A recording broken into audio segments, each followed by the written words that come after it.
Porsche.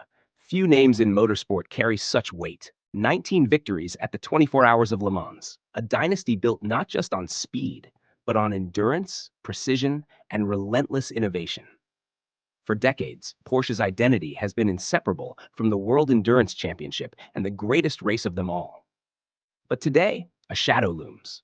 Behind the victories, behind the glowing headlines, Porsche is facing one of its most uncertain moments in modern history.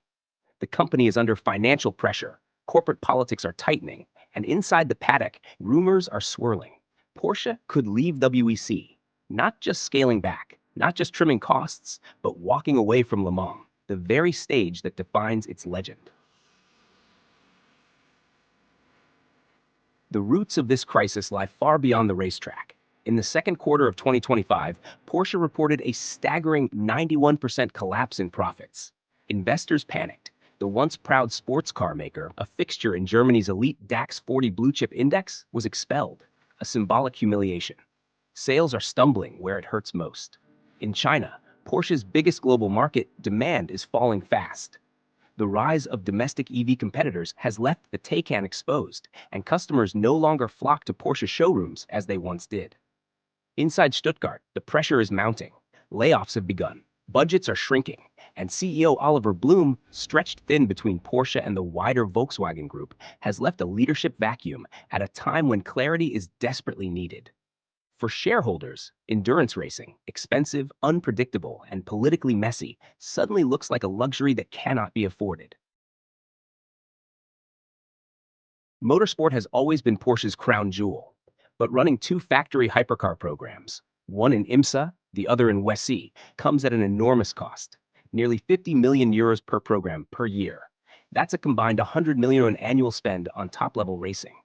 For decades, Porsche could justify it. Success at Le Mans translated into prestige, into brand value, into road car sales.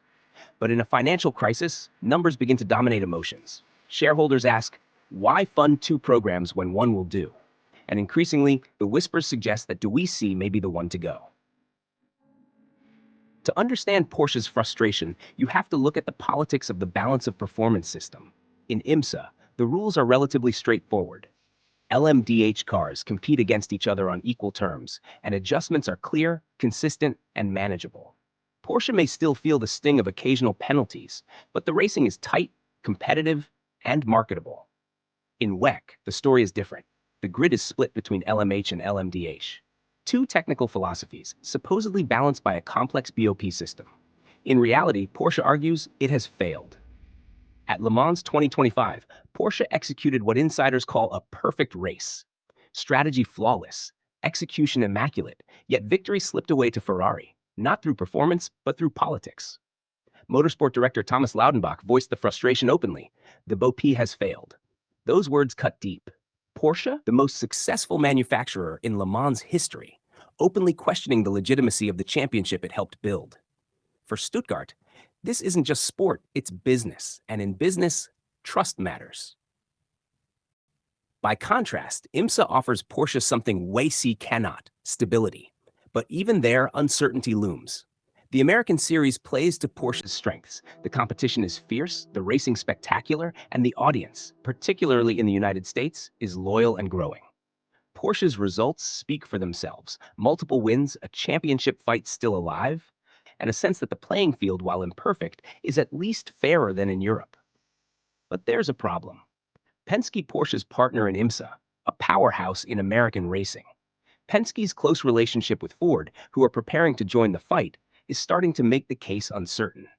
But at least in America, Porsche is not battling against a broken system. It is part of a thriving one. From a corporate perspective, IMSA looks less like an expense and more like an investment.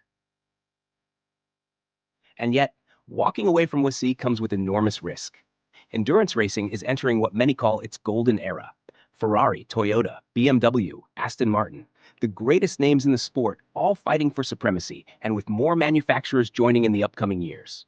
The grids are full. The crowds are returning.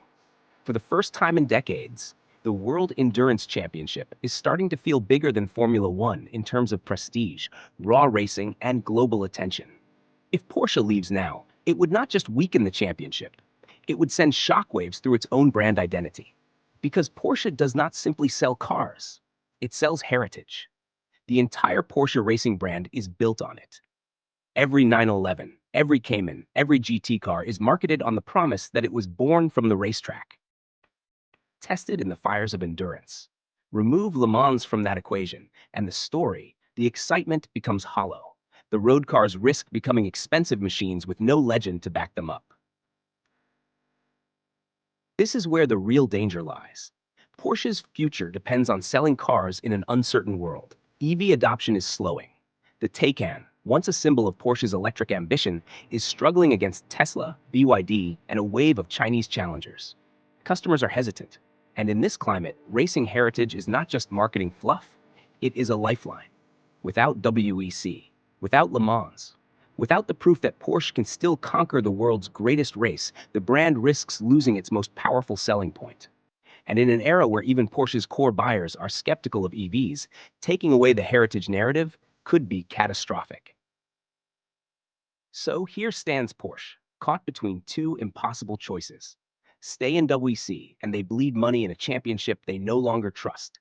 Leave, and they risk tearing out the very heart of their identity, damaging their road car business at a time when it can least afford it.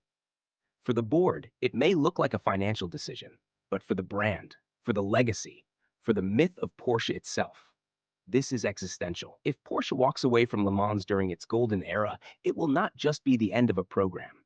It could be the moment when Porsche stopped being Porsche, and that may be the costliest decision of all.